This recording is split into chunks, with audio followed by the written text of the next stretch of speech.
Hola amigos, ¿cómo están? Bienvenidos a este lunes de fiscal. Ya estamos por terminar el año. Nos falta todavía por ahí parte de noviembre y todo diciembre, pero para como ha estado el 2020, híjole, creo que ahorita lo más conveniente es que ya se termine. Pero sobre todo que se termine la pandemia. Los invito a que nos sigamos cuidando, ya que se ha puesto nuevamente muy grave el tema de los contagios. Los que puedan quedarse en casa, quédense en casa. Yo sé que es muy complicado, yo sé que ya son muchos meses, pero hay que cuidarnos, hay que cuidar a la demás gente, hay que cuidar a nuestros adultos mayores. Hoy en este lunes les voy a hablar sobre las pérdidas fiscales, sobre la actualización y la amortización. Este es un tema que, como les comenté en el podcast, ha sido un poco complicado. Muchas personas utilizan las pérdidas fiscales como método del no pago de impuestos, pero pues para que les quede un poquito más claro, voy a tratar de ser un poquito más específico respecto a las pérdidas fiscales, que es la actualización y que es la amortización. La pérdida fiscal ocurrida en un ejercicio se podrá amortizar contra las utilidades de los siguientes ejercicios, sobre todo sobre los siguientes 10. Entonces es muy importante que sepamos que una pérdida fiscal ya es como que el resultado completamente neto de todas las actividades que se realizaron durante un ejercicio, tomando como base que un ejercicio comprende del 1 de enero al 31 de diciembre de todos los años. La pérdida fiscal ocurrida durante un ejercicio se puede amortizar contra las utilidades de los siguientes 10 años. Si un contribuyente no amortiza un ejercicio fiscal, una pérdida, pudiendo haberlo hecho, perderá el derecho a la amortización de la misma hasta por el importe por el cual no pudo haberla amortizado. Esta sanción viene en el artículo 76 del Código Fiscal de la Federación, para que le den una revisadita. Acuérdense que nosotros como fiscalistas estamos obligados a siempre traer bajo el brazo o en electrónico las leyes fiscales, nuestro prontuario fiscal, porque siempre no estamos obligados a saber todo, pero siempre que estamos en alguna reunión o en algún tipo de compromisos, la gente nos pregunta, oye, ¿qué dice el artículo tal? ¿Qué dice el artículo tal? Pareciera que somos bibliotecas, pero no somos bibliotecas. Sí sabemos, pero no estamos obligados a saber todo. Por ahí me hacían una encuesta.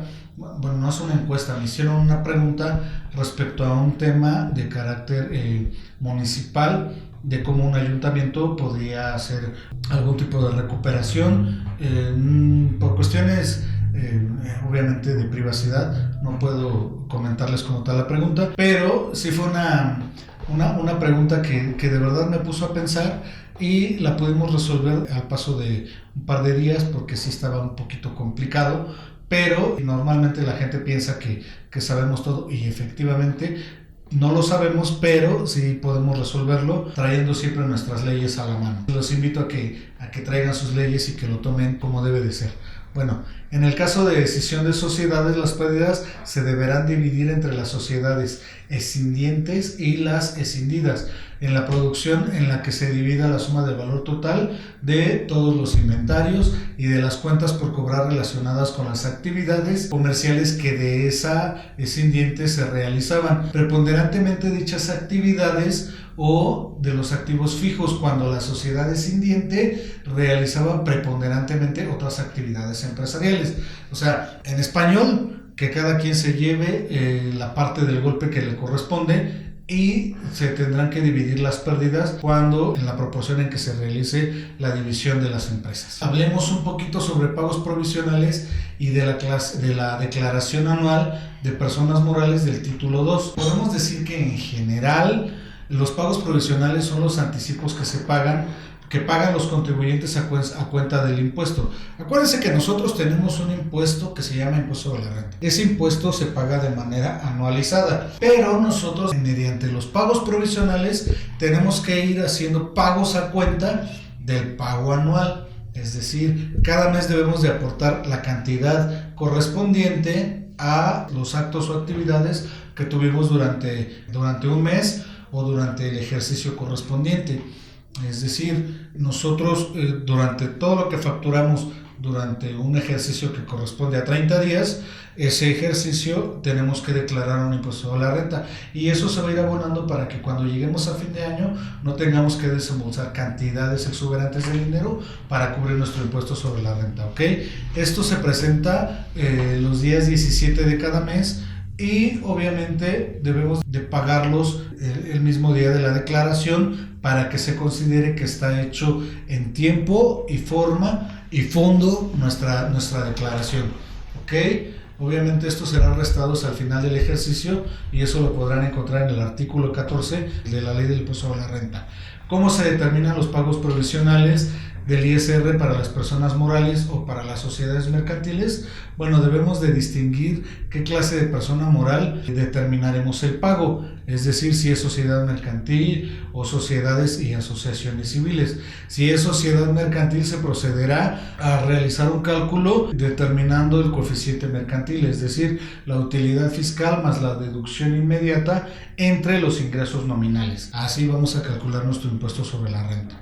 Como les había comentado, vamos a hacer un poquito más interactivos nuestros videos y aquí de este lado, mi mano derecha, la parte de arriba, les voy a poner el ejemplo de cómo se debe de calcular el impuesto sobre la renta para personas morales. Se calcula el coeficiente de utilidad correspondiente al último ejercicio de 12 meses por el que se hubiera o por el que debe de haberse presentado la declaración. Es decir, si eres persona moral de nueva creación, estás exento de pagar el impuesto sobre la renta durante los meses correspondientes al primer ejercicio, pero no te exime de pagar el impuesto anual. Entonces, esto quiere decir que cuando llegas a diciembre, la ley te exige presentar tu declaración en marzo del siguiente año.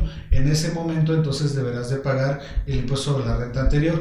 Después de haber realizado el cálculo de tu declaración anual, te va a arrojar un coeficiente de utilidad, el cual se va a utilizar para hacer el pago del siguiente ejercicio. Ya en ejercicios anteriores les había explicado cómo se determina el coeficiente de utilidad, ¿ok?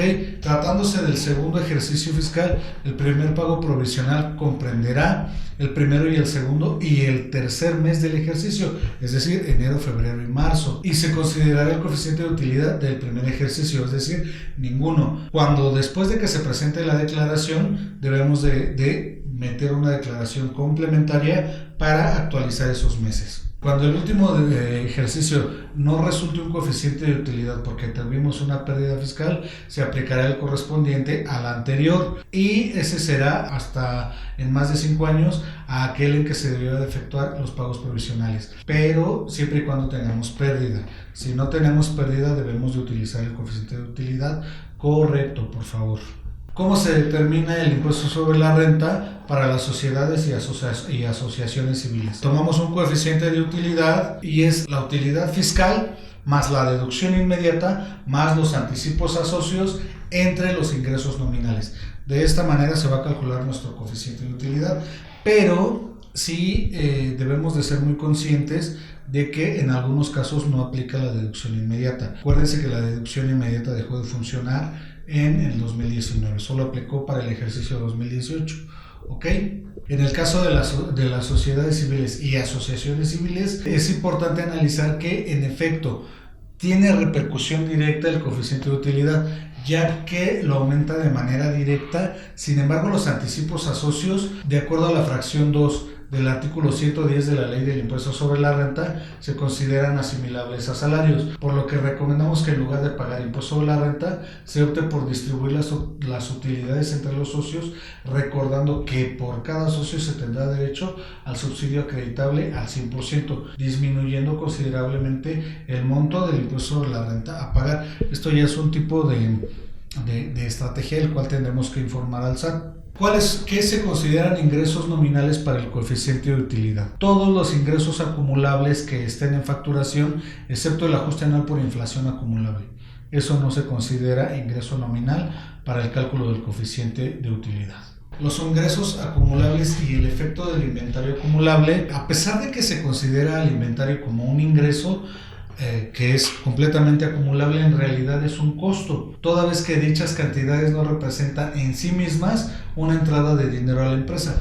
Al contrario, es una salida. Por lo anterior, se permite que el importe del inventario acumulado en la declaración anual del ejercicio no se considere dentro de la utilidad o pérdida fiscal determinada para los efectos del cálculo de coeficiente de utilidad. No obstante, se seguirá presente el efecto de los ingresos acumulables y en consecuencia dentro de los ingresos nominales. Espero les haya quedado muy claro. Por mi parte ha sido todo. Mi nombre es Ulises Mercado. Gracias por seguirnos en estos lunes de fiscal. Como les había dicho, ya pronto vamos a empezar con temas un poquito más fuertes. Ya vamos a empezar a tener invitados aquí para que hablemos más sobre derecho fiscal, más sobre algún tipo de situación en específico que ustedes quieran que les aclaremos. Entonces les mando un fuerte abrazo, cuídense mucho. Mi nombre es Ulises Mercado, síganos en redes sociales como Ulises Mercado AN, denle suscribirse y la campanita a nuestro canal de YouTube. Un abrazo, saludos.